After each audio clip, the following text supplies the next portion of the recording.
இப்போ என்னன்னா ஒரு ஃபிக்சரில் மல்டி இன்ஸ்டன்ட் இருந்தால் அது எப்படி நம்ம வந்து கரெக்டாக தனித்தனியாக பிரித்து எடுக்கிறதுன்னு சொல்லிட்டு பார்க்கலாம். நாங்கள் இங்கே யூஸ் பண்ணுறது வந்து எல்எஸ்னோட ரேசர் 1960. ஸோ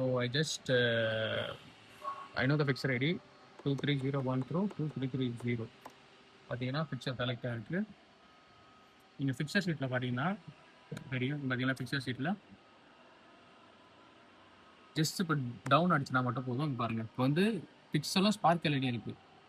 இது வந்து நம்ம எப்படி தனியாக பிரிக்கிறதுன்னு சொல்லிட்டு பார்க்கலாம்.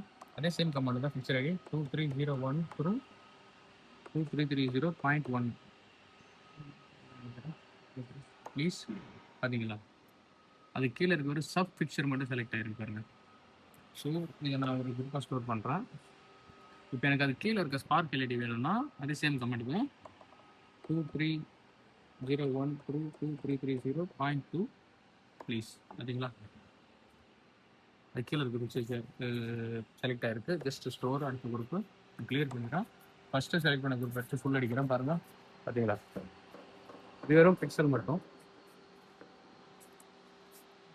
ஈவன் பிக்சல் மட்டும். இப்போ நான் அடுத்த குரூப் ஸ்டோர் பண்ணலாம். ஸ்பார்க் எல்இடி ஆன் பண்ணால் பாருங்கள்.